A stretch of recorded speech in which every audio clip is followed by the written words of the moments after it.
Hello, everyone. Welcome to another episode of the Imperial Podcast. I am your host, Momeo, and I'm glad to be back. It was a good little holiday off. Lots happened. So, yeah, happy to be back and exciting. When we go to the Warhammer community website, we are instantly made aware that the big event is coming, the Space Wolf versus the Orcs, as part of a new chapter for the Psychic Awakening. I'm excited because one or 2 years, maybe a year and a half. Me and my friend were talking about what's next. What's next? It was one of those kind of rumor engine scenarios where we were getting the hint that it was going to be a Space Wolves in the next big release versus the Black Legion.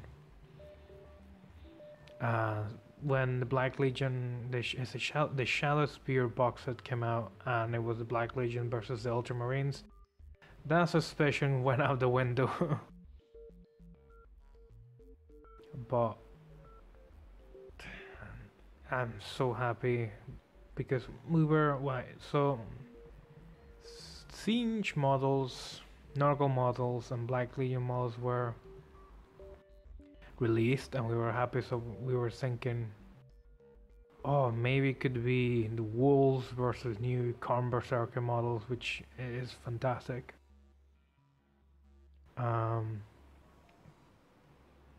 But that being said, the Orcs have been needed new models for a long time.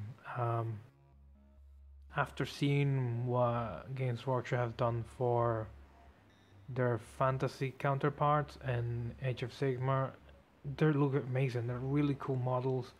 Their proportions, the way they use armor, and it's just, they're amazing. And I really, for a long time actually, really wanted the same done for the 40k orcs.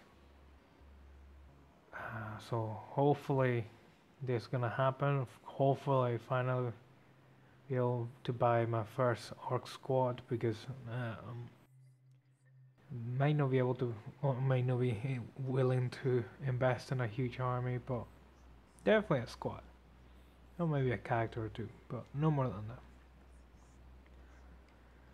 Yeah, that is the biggest news at the moment, rightfully so,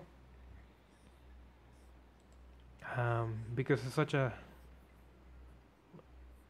big event, long time coming too with the orcs. I'm happy that they've been teasing out the release with small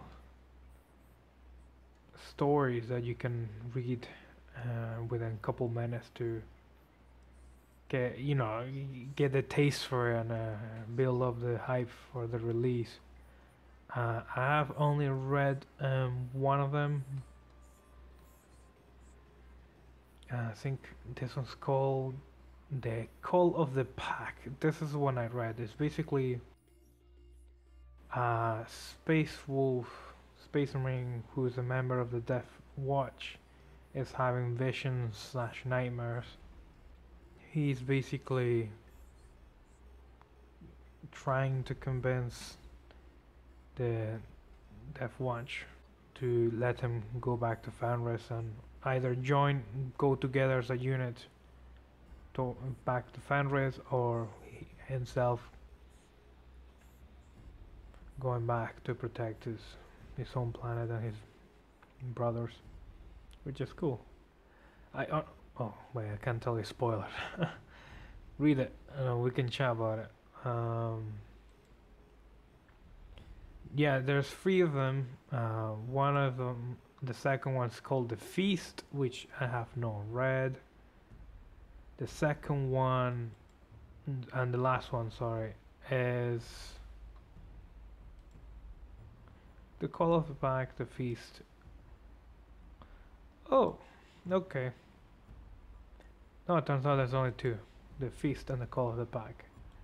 Fair enough. I'll read them later. Here we go. The Gathering War. Psychic Awakening.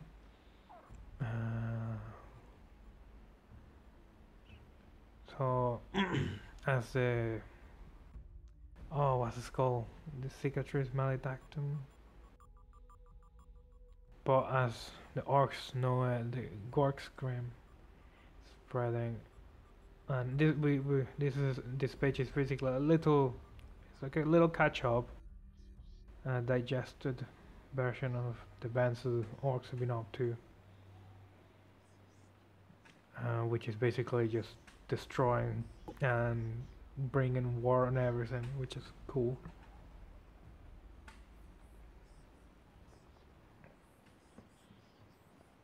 That's an amazing artwork. That'll be such a cool poster. Beautiful. So, if you're new to the Warhammer universe, orcs are basically a xeno or alien species that were created by another more highly advanced species called the Old Ones. They, over this millennia of millions of years, they unfortunately have devolved to becoming quite a war-mongering, violent species overall. And the only thing they want is war, and they're happy and feel better when they're at war. So they're very, very angry people. But it's interesting because now they always had this kind of humorous side to them. Good, cheeky British charm to them. But it's also good when you bring out the terrifying aspect of the orcs, that they just are not afraid of anything, and they just love fighting and killing and dying. And they're so started too. If they lose an arm, they just go back to the Pain Boys. Basically, they're their counterpart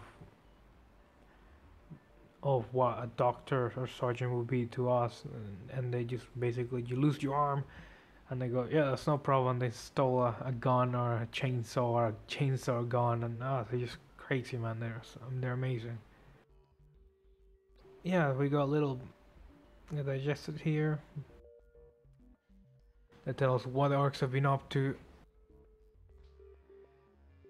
The only thing I found with orc storytelling, and this is another thing that happens, so orcs have a hierarchy which is based on might. So the stronger you are, the more orcs follow you, and so on and so forth.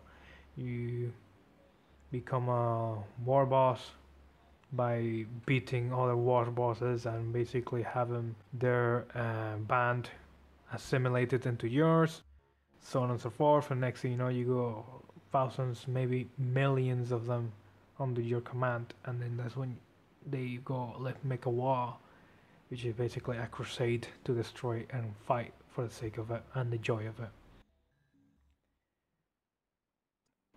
It sounds cool, but there always seems to be like a plot device against orcs, that as soon as you kill the leader, then everything just falls apart. Falls apart due to loss of leadership, maybe infighting, because orcs are gonna quickly try to settle who is the next in line. Which I can see, but no, no, it seems to be like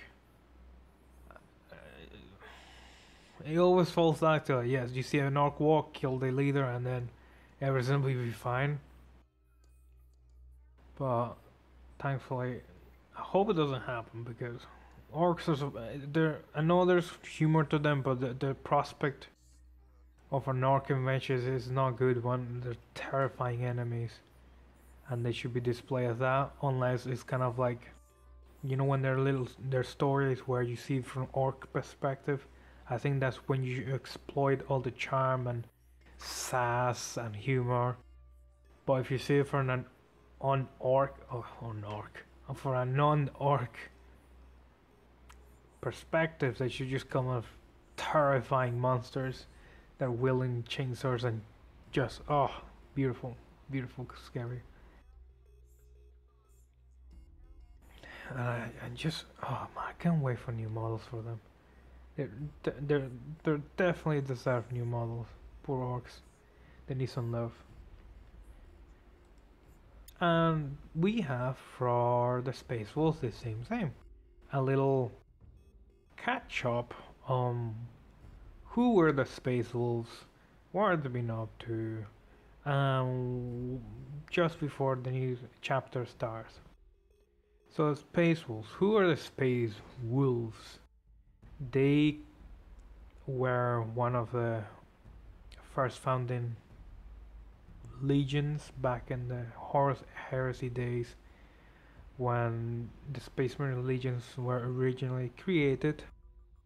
The Space Wolves come from a planet called Fenris, which is basically an ice frozen hellhole full of monsters and giant direwolves and giant krakens from the seas. And so they're inspired by originally by kind of Viking themes and storytellings and visuals and stuff like that. But now they've become a bit more like wolfish fetishes. So they still have Viking influence, but they're more like definitely becoming more wolf driven rather than the Space Wolves are a logical chapter. They have fought the enemies of the Emperor and the Imperium for a long ass time, over 10,000 years of fighting, and they have fought enemies such as Black Legion, Orcs, Tyranids, and their main would it be? Yeah, I could probably say their main rivals are the Thousand Sons and Chaos Marines, which is a conflict that happened 10,000 years ago, a long time, and they used to be. They were kinsmen, but there was a deep fracture between these two legions because of the Thousand Sons were very open about the psychic abilities, and they embraced them and they developed them as much as they could possibly can, whereas the Space Wolves, sadly, even though they still use these abilities, they see them as it's okay when we do it, it's okay when you do it, because of their major cultural differences and beliefs. Sadly, these two legions end up, because of manipulations and misunderstandings, end up trying to kill each other. This forced the Thousand Songs to join Chaos in order to survive. And ever since then, the Space Wolves have been called upon to fight for the Emperor and Imperium. As far as I understand, the latest thing they have been dealing with was being attacked by the Thousand Sons and their Primarch Magnus the Red, and also joined in the defense of Cadia, against the 13th Black Crusade, and now, thanks to Gilliman, they were able to replenish enough the numbers after all this war with Primaris Space Marines, my boys. So, and now, unfortunately, they're faced with dealing with the orcs, which, yeah, tough times indeed. I can't wait to see.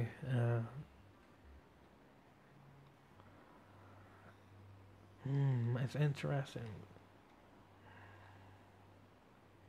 Oh, here we go. A picture of the great companies of the Space Wolves. Yeah, cool logos. I'll give them that.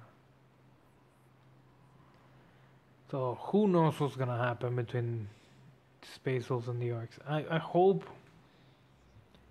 Don't know. Because I'll be very sad if the Space Wolves they get destroyed. But if there ever was a time for Lyman Ross, Primarch of the Space Wolves, to come back, boy is it now. Going back to when I was talking about me and my friend talking about whether the Space Wolves were gonna come back with the Black Legion. So another scene we were talking about was the Lehman Ross model. This how long it was. It was when Morathi came out for Age of Sigmar, and it was like a two-stage model, the small one, and then her more full-fledged form as a giant snake, Medusian creature. Me and my friend were like, ooh, maybe they could do something like that with Lehman Ross, where you have him as kind of all-man Ross, almost like Gilliman, but then because of being in the Chaos realm for so long, maybe the warp energy greatly, you could say, enhanced or deteriorated his body and allow him to unlocked or fall to almost like a giant werewolf form. That'll be so crazy. That'll be so cool. Especially now that we know that it's very likely that Graphcool is coming back. Have a giant model of Graphcool fighting a werewolf form of Lehman Ross will be so cool. So, oh man, and just smiling thinking about it. That'll be so amazing. Oh, how rude of me. I just named someone and I didn't introduce them. So, Graphcool is, if not the most popular, one of the most popular orc bosses there ever was. This bad boy, as you can see here, the picture of him, very intimidated, very scary man. Well, sorry, orc. Who was Graskul Mac Urak Fraka? He, as an orc was has been causing lots of violence and war against not just Imperium, but anyone that stands on his way. He has a bit of a prophetic personality. During early years of his life and combat, he got headshotted and somehow managed to survive. I regret not remember the name of these guys. The Paint Boys, the Paint Boy in specific, managed to cure him, but he somehow is in the belief that Gargamark are calling to him and summoning him to be the embodiment of their will, and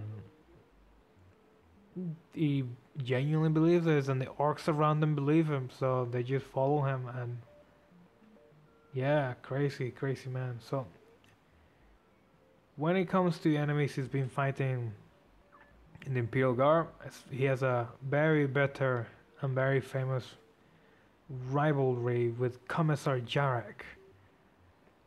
They are going head to toe many times, and there's never enough between them. And another person who was on his path was High Marshal Helbranch, a Space Marine of the Black Templars chapter. Very angry people too, not surprised. And yeah, he just doesn't seem to stop. Another character that's been passing him off, Grandmaster Belial. Grandmaster, cool title. And Terranids. So yeah, this man, and now these space wolves. Yeah, this orc is not slowing down, it's not stopping, and it's awesome. I'd want him to have maybe a dual piece. That'll be almost like the Forge Wolf one between, you know, like the Fulgrim and Ferrus Manus models. Like you can get them separated, but they could be like a duo. That Graskell versus Lehman Ross in a werewolf form. Oh man, so cool. Okay, enough fanboying about orcs and Pace Wolves. Pace Wolf. The pastry of the Space Wolf must be amazing.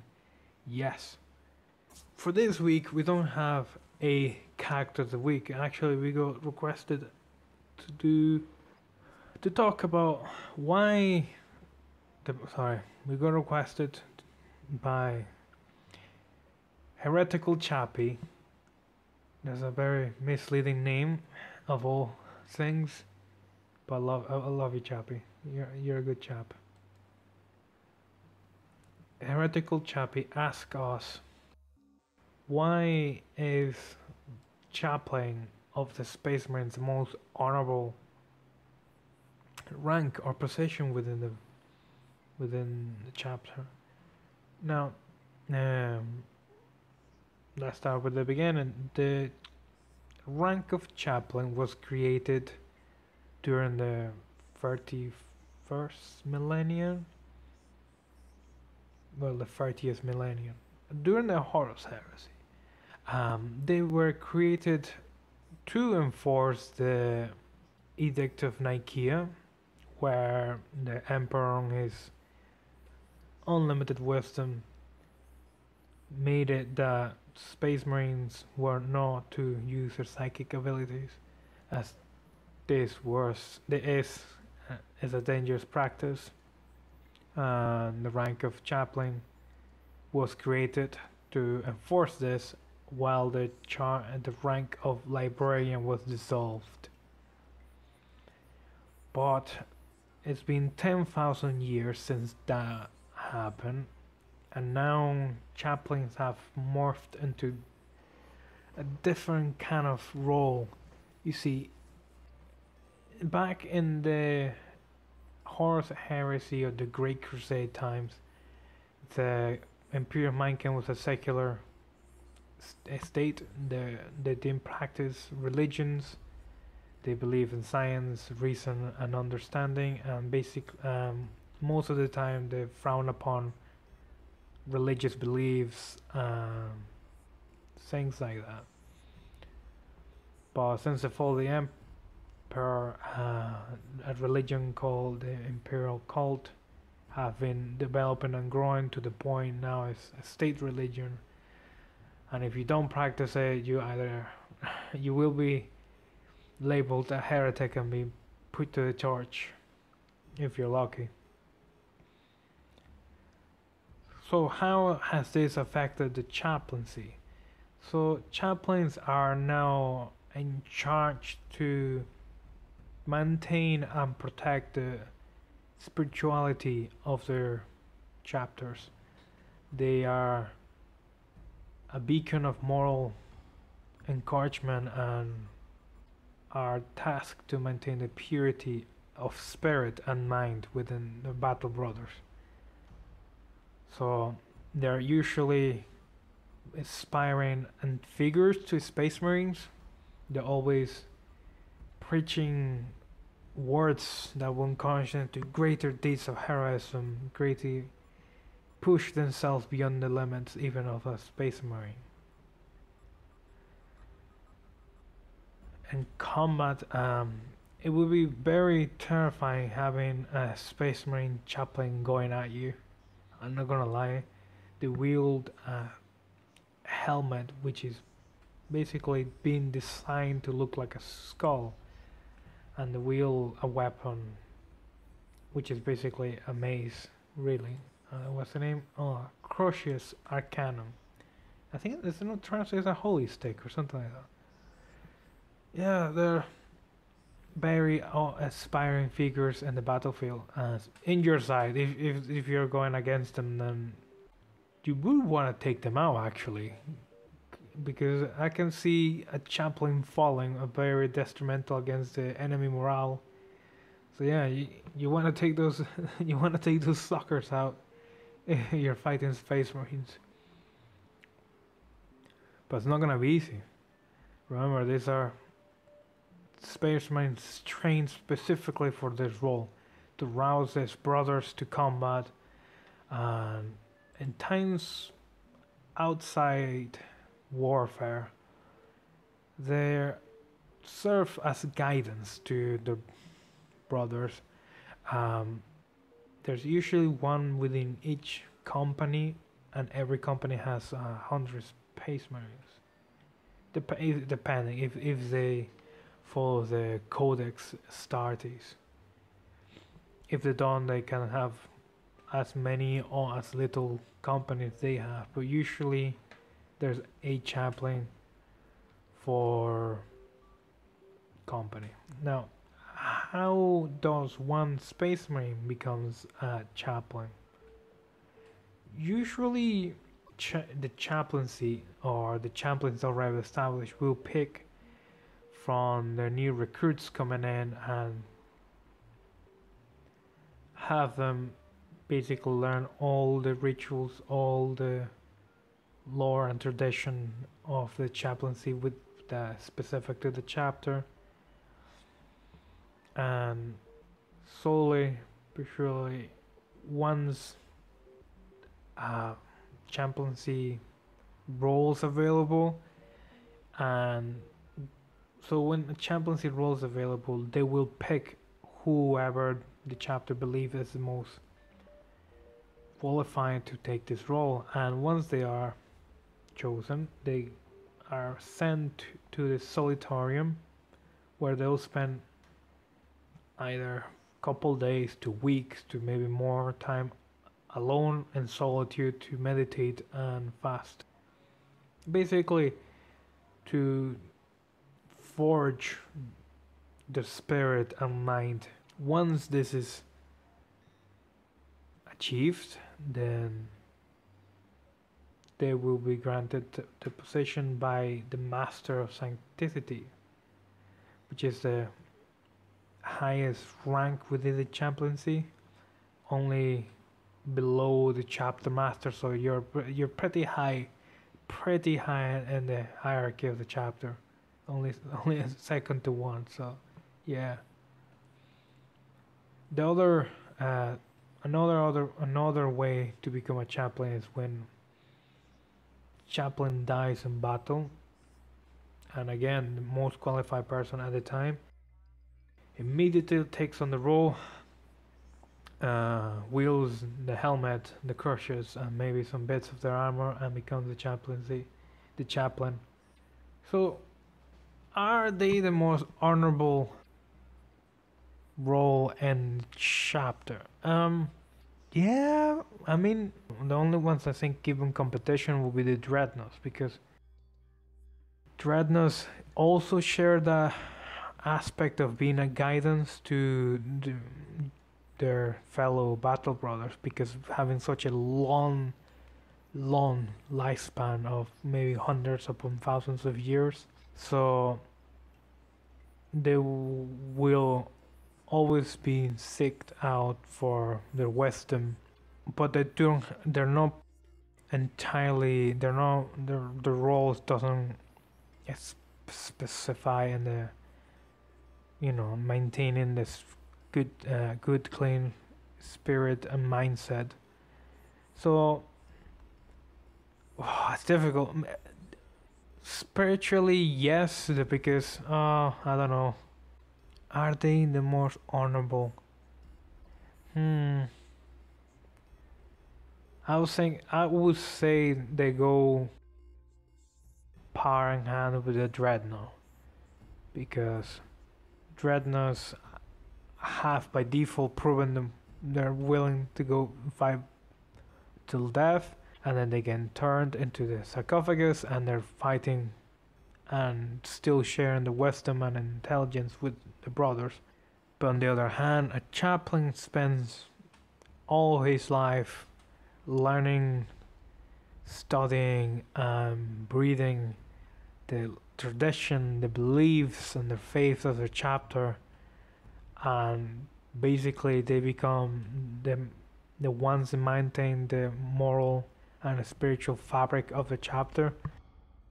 Yeah, now that I think about it, yeah, they probably are the most honorable members of the chapter, because it's just their job to maintain the honor of their chapter, right? So you couldn't keep that position if you're nowhere honorable person. Whereas a dreadnought, you can be a complete and utter killer machine who doesn't give two thoughts about the enemy, and you can still be turned, because you become a hero for your feats, and therefore you get granted the honor of being a dreadnought.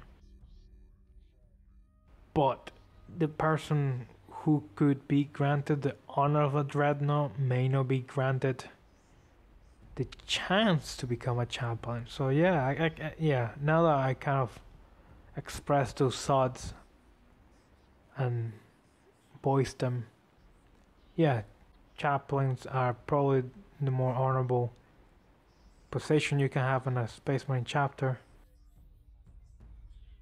Heretical Chappie, I hope that answers the question. I hope you guys enjoy this episode.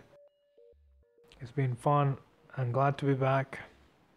Ooh, before I let you guys go, I finished my models. Happy times. 13 Imperial Guards. Took me such a long time, jeez. Like, I was planning them for last year's painting competition, so it's been 6 months.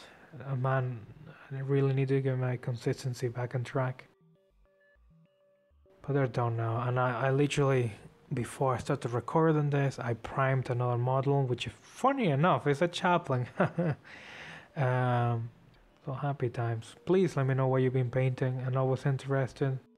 Let me know what you think of Graphcool duel with Lehman Ross as a werewolf, because I can't be the only one who's super psyched with the idea.